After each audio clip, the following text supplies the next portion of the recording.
Què tal, com estan? L'entrevista d'aquest cap de setmana compleix perfectament amb aquell requeriment que nosaltres ens imposem en aquest contacte setmanal, que és la de convidar al plató de l'Ara algú que, per raó de la seva experiència o del seu coneixement, ens pot ajudar a entendre més i millor el món en el qual vivim. Avui, l'objecte geogràfic que ens interessa explicar-vos és Àfrica. És una pretensió bastant agosarada perquè estem parlant naturalment de tot un continent del qual en creiem saber alguna cosa i és probable que el nostre interlocutor ens obri els ulls a noves perspectives. Es tracta de Carlos López, que és economista, actualment és l'alt representant per la Unió Africana per la negociació amb Europa, però és també professor a les universitats de Ciutat del Cap, que és on resideix, i a París. És nascut a Guinea-Bissau, en una petita població que es diu Kanchungo, està a punt de fer 60 anys, ha passat per Barcelona y nosotros hem volgut convidarlo al plató de l'Ara. Señor López, muchas gracias y bienvenido. Un placer. A usted lo han definido como afrooptimista. Bueno, yo creo que es lo que se espera de alguien que está intentando de presentar una imagen positiva de África. Pero yo no soy afrooptimista en el sentido de que creo que todo es fácil. Soy conocido por ser una persona que presenta la realidad con alguna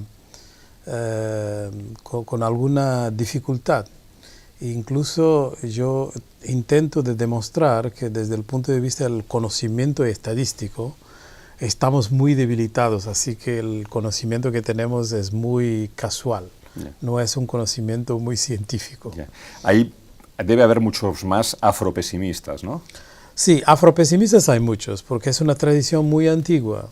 Es una tradición que viene de la religión cristiana, de considerar que hay una parte que no es buena del mundo. Y eso durante bastante tiempo fue interpretada de una forma un poco estigmatizada, como siendo los descendientes de Caín, los descendientes de África.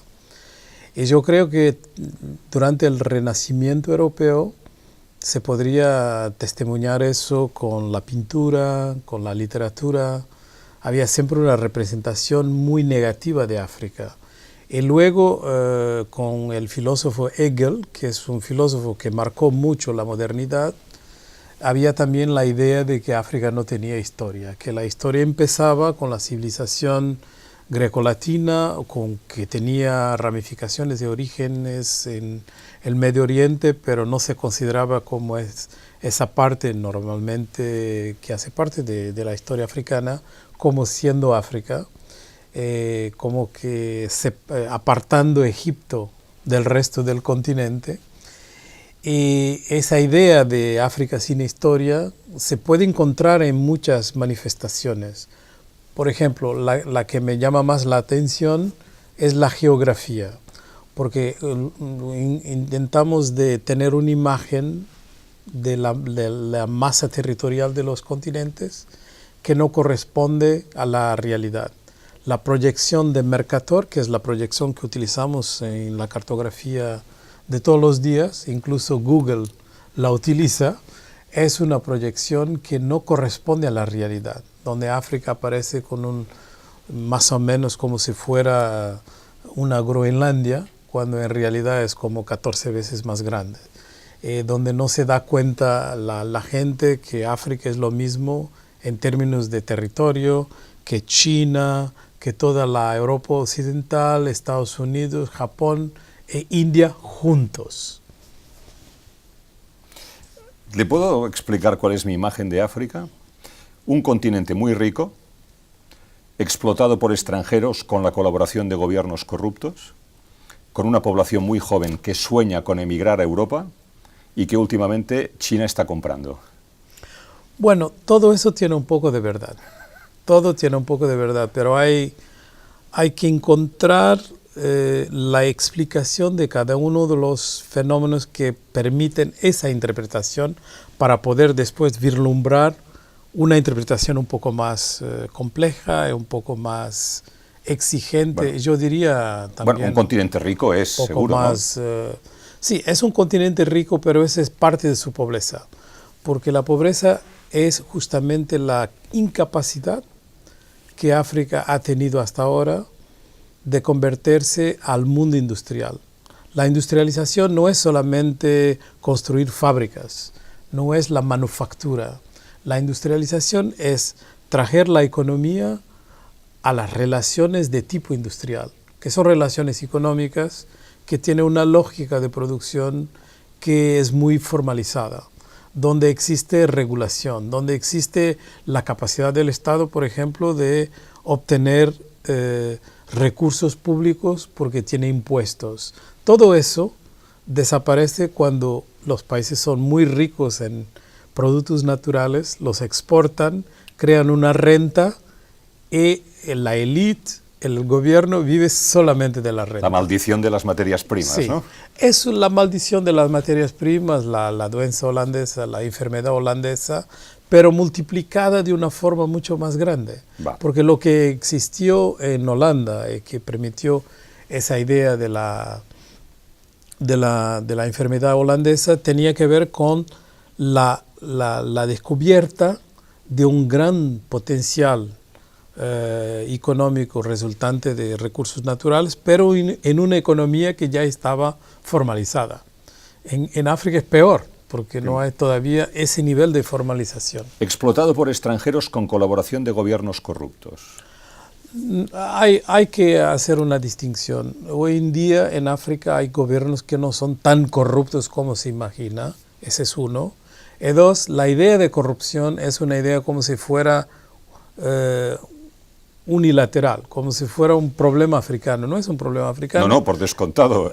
Hay el que corrompe y el corrompido. Exacto, claro, pero sí. En el caso de África, una gran parte de la corrupción que hace daño no es la corrupción que normalmente se habla, que es la pequeña corrupción del agente público que no tiene condiciones de trabajo, que en realidad está intentando de conseguir con su impuesto informal lo que no obtiene con su salario.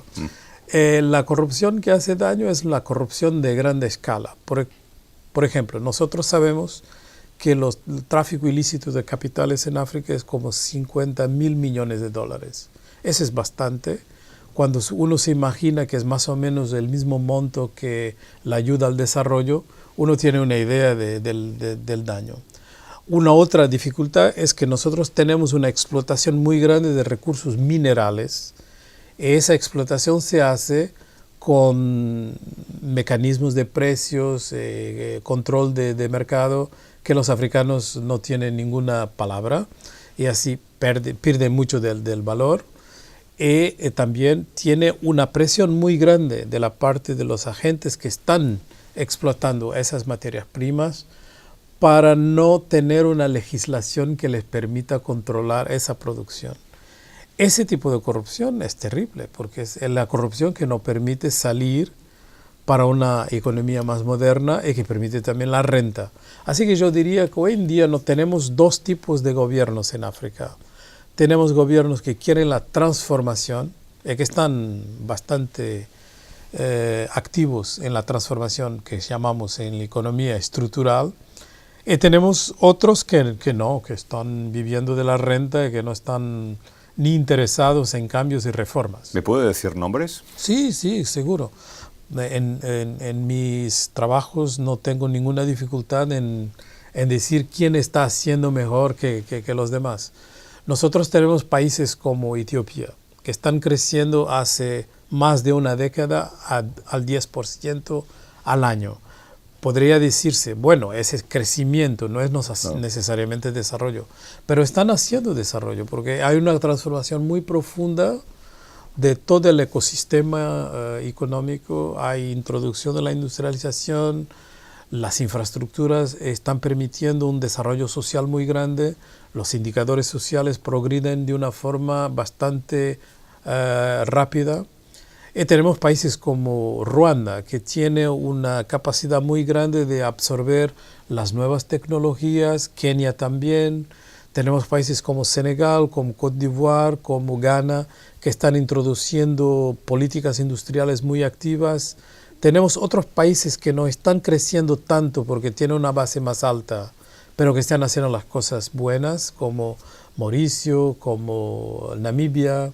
Así que hay un conjunto de países y hay otros más chicos como Cabo Verde, como Seychelles, etcétera, que también hacen muy bien, pero son economías muy, muy pequeñas.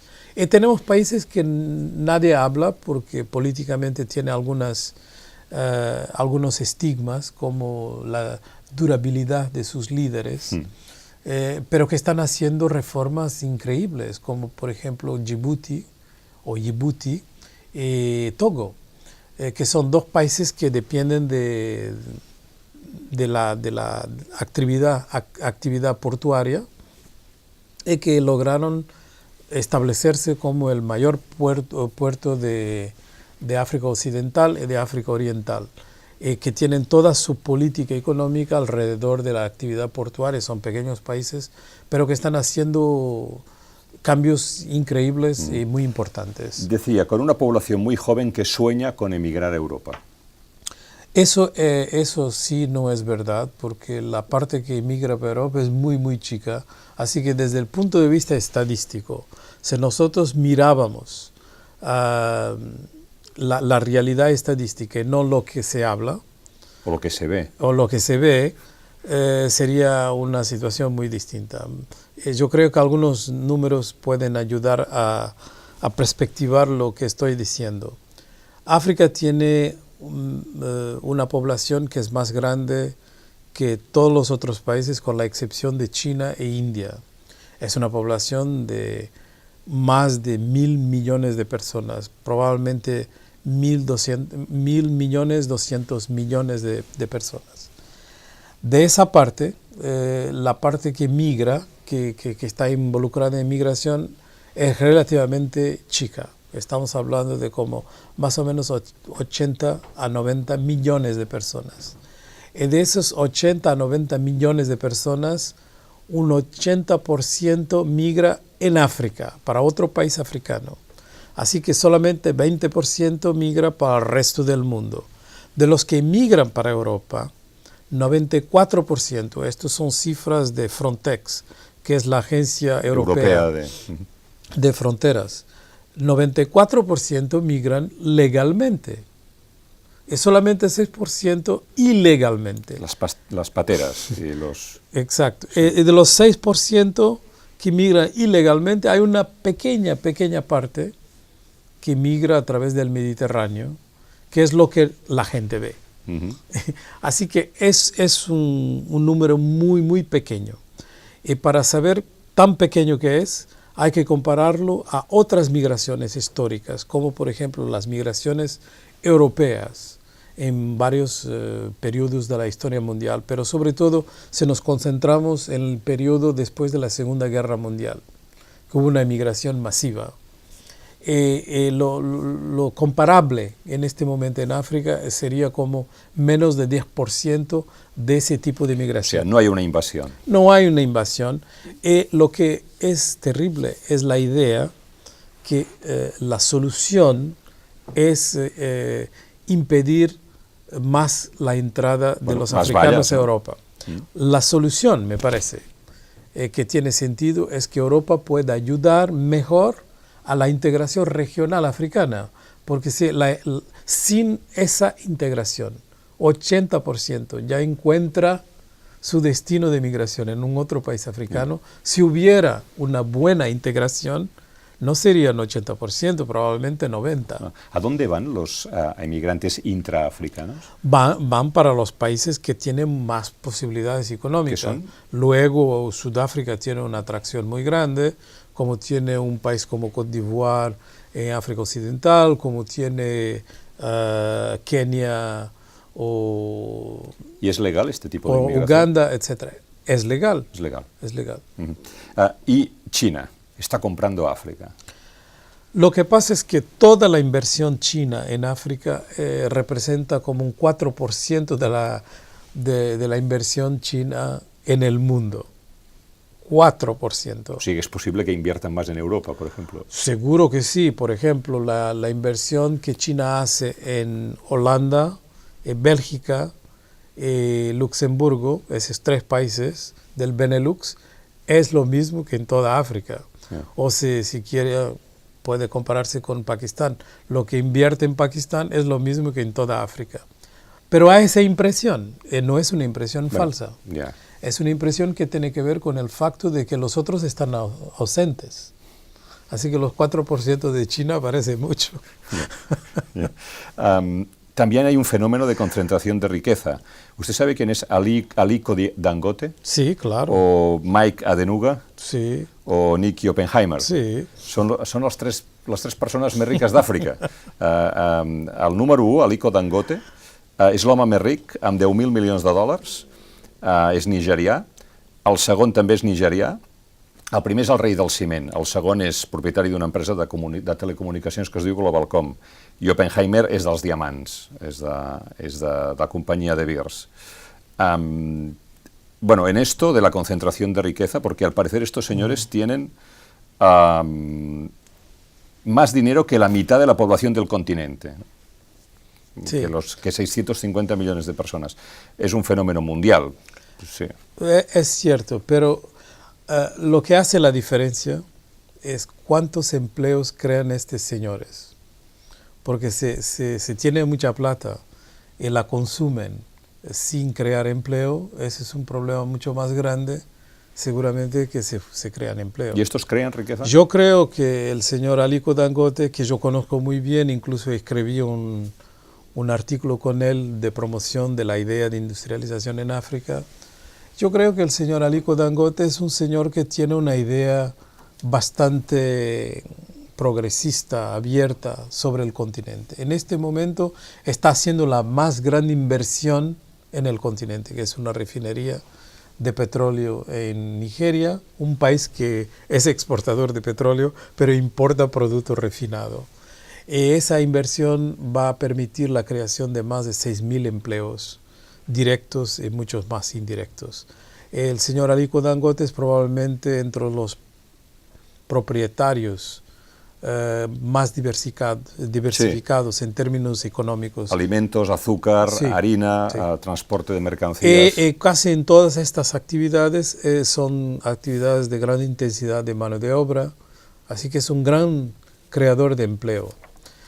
Pero el fenómeno de la desigualdad es un fenómeno que se explica muy bien en la economía cuando se está en el periodo del take-off, del despegue. Uh-huh. Normalmente hay una aceleración de la desigualdad durante un periodo. Eso se llama la curva de Kuznets. Eso no es completamente diferente de lo que pasó en otros momentos de la historia mundial.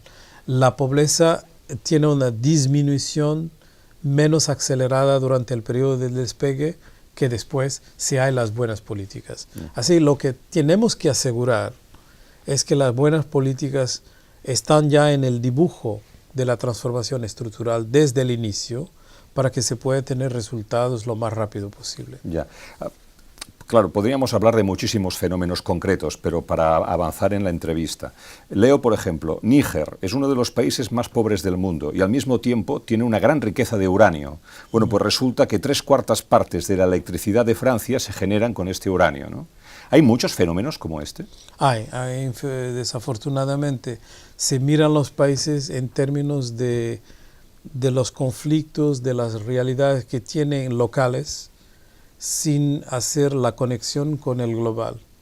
Y cuando se hace la conexión con el global, normalmente también es negativa, es más bien para hablar de Al-Qaeda o de alguna conexión de conflicto, de guerra o de terrorismo. O de terrorismo. Bueno, hay muchos países que tienen una relación de dependencia muy grande con un otro, y esa dependencia debería ser profitable porque es una dependencia que tiene que ver también con una relación histórica muy antigua. En el caso de Níger es, yo diría, un caso extremo, porque tener un país como Francia con una capacidad tan grande industrial, con una riqueza tan grande, que depende para su funcionamiento de la energía nuclear, que en grande parte viene del Níger, debería dar al Níger algún ventaje, ¿no? Y no se lo da. No, desde siempre, desde que se hace la producción del informe de desarrollo humano, uno de los países que está entre los 5 peores del mundo, no sale de esa categoría, ¿no? Ya. ¿Y eso de quién es culpa? ¿De Francia o de las élites de Níger? De los dos. De los dos. ¿Y tiene remedio? Sí que tiene remedio, porque lo que pasa es que en la gran mayoría de los países que tienen una gran riqueza mineral o mismo de un otro producto natural, puede ser el cacao, puede ser el café, puede ser algo que no es extractivo, lo que pasa es que hay una actitud de la parte de la administración de no se ocupar del resto de la economía, que es donde vive la gente, ¿no? Así, por ejemplo, un país como Nigeria, para darle un ejemplo de un país que tiene la más grande población de África, tiene 80% de sus exportaciones del petróleo, tiene 90% de sus recursos públicos de esas exportaciones de petróleo, y tiene una presión fiscal que es el nivel de impuestos que la gente paga en relación a la economía de solamente 7%. Es el más bajo de África. El promedio mundial es 35%. Eso da una idea de cómo el país todo no funciona en relación a su economía real, funciona en relación a esta exportación. Ese es un problema africano, un problema de las élites africanas. Déjeme que le hable de lo que yo veo de África, por ejemplo, en una ciudad como Barcelona. Veo a trabajadores en el escalafón más bajo de la cadena productiva, justo antes de la delincuencia, no es delincuencia, pero están vendiendo productos falsificados, el top manta, probablemente habrá oído hablar de esta expresión, Sí. Y o bien recogiendo hierros por los contenedores de basuras. Los vemos pasar y no nos acercamos a ellos, no les preguntamos, apenas sabemos quién son. ¿Quiénes son? O sea, ¿vinieron con esta idea? ¿Vinieron engañados? ¿Van a volver?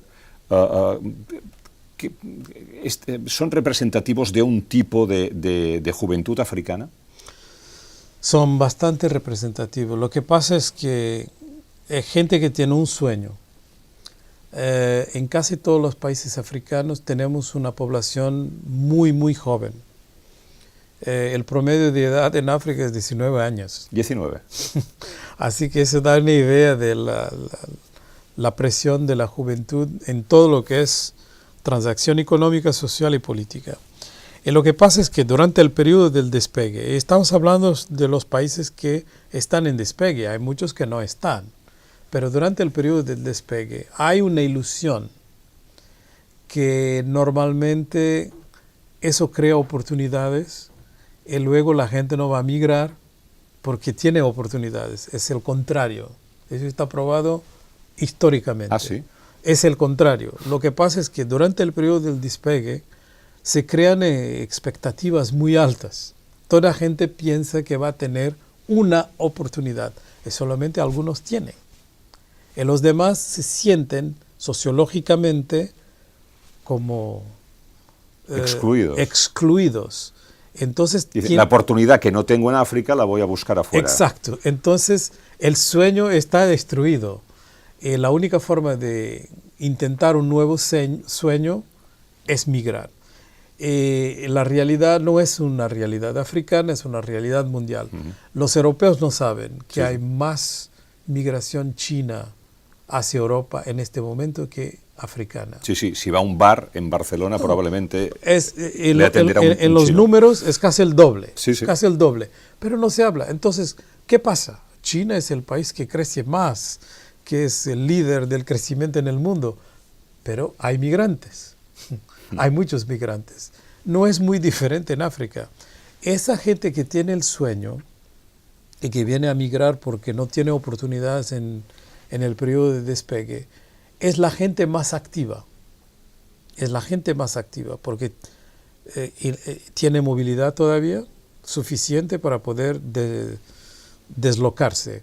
tiene algunos medios para poder llegar a Europa, porque no es fácil, tiene que pagar mucho hasta Mucho que dinero, llegue. ¿no? Mucho para su condición económica. Así que llegan e encuentran dificultades que no anticipaban, pero todas las dificultades que pueden encontrar en Barcelona son menos que las dificultades que van a encontrar en Ouagadougou.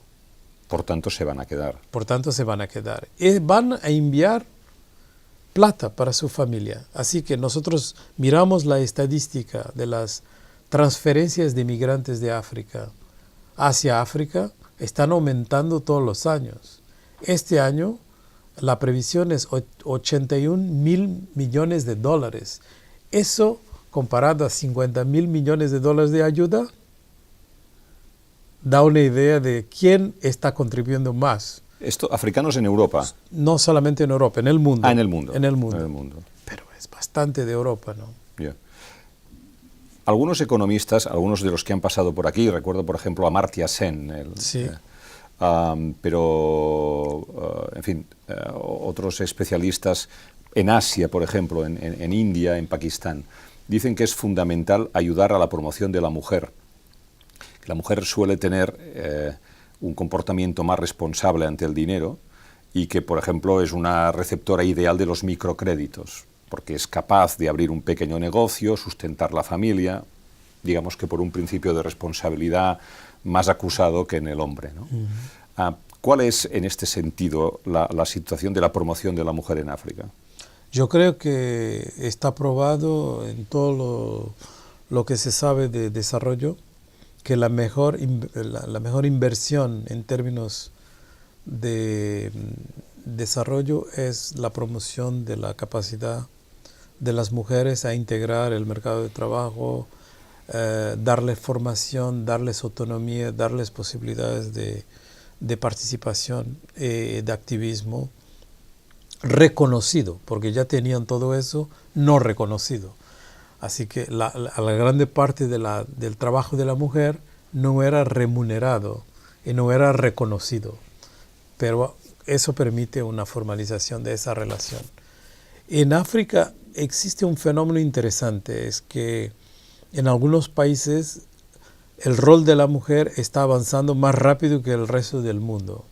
Por ejemplo, el país que tiene más mujeres en el Parlamento es Ruanda, que tiene no el 30 o 50% que la gente está intentando en muchos países desarrollados, la paridad, pero ya ultrapasó la paridad, está en un 62% Parlamento de Ruanda. De Parlamento de Ruanda que son mujeres.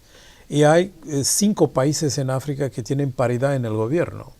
Así que hay un avance muy grande de reconocimiento del rol de la mujer en términos políticos, pero en términos económicos es un poco más retrasado, porque es más difícil, tiene que cambiar el tejido, tiene que cambiar el ecosistema, tiene que formalizarse mucho más las relaciones económicas. Lo que pasa es que en África tenemos una informalidad tan grande que el conocimiento que tiene la administración de la población es muy deficitario. 40% de los africanos no tienen ningún registro civil. ¿40? 40%. O sea, no hay estadística. Eso significa que hay proyecciones, pero no hay conocimiento real. Yeah. ¿Qué ideas están en juego o qué liderazgos están en juego en África? O sea, naturalmente sabemos de Nelson Mandela. La gente de mi generación creció escuchando el nombre de Nasser en la televisión, Leopold Sédar Senghor. También hemos oído hablar de Gaddafi o de Bokassa. ¿Quién lidera ahora África? Yo creo que no, es un poco más difícil de imaginar un líder con la estatura moral de Mandela entre los líderes actuales. Yo creo que estamos en una fase donde el liderazgo ya no es protagonizado solamente por una gran personalidad.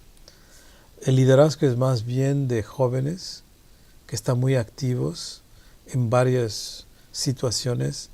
Por ejemplo, yo creo que jóvenes que están muy conocidos por su protagonismo en el fútbol o en las artes, en la música, tiene mucho más influencia, porque es una población mucho más joven que los líderes de aquel entonces, que eran los líderes de una generación que era mucho más vieja o mucho más adulta. Ahora, con promedio de edades de 19, eso significa que una gran parte de la población tiene mucho menos que 19. Es mucho más difícil de tener ese tipo de líder reconocido por la gran mayoría de la población. Ya. Yo le he explicado antes mi visión de África. ¿Qué visión, bueno, mi visión, lo que yo creo saber de África, o lo primero que me viene a la cabeza? ¿Qué visión quisiera dejar usted para terminar la entrevista que tuviesen los espectadores sobre África? África es un continente que está en una transformación muy profunda y muy diferente de la África del siglo XX. Tenemos un crecimiento económico desde el 2000 que ya permitió doblar la economía del continente. El PIB dobló. Y cuando uno mira históricamente cuándo dobló el PIB en cualquier otra región del mundo, tardó más que estos 15 años en que la población, los africanos lograron doblar su PIB. Es una África también que tiene una aceleración de los indicadores sociales que es bastante grande. No se reconoce tanto porque la base es baja, pero por ejemplo la mortalidad materna, la mortalidad infantil disminuyó de 50% o a 100%.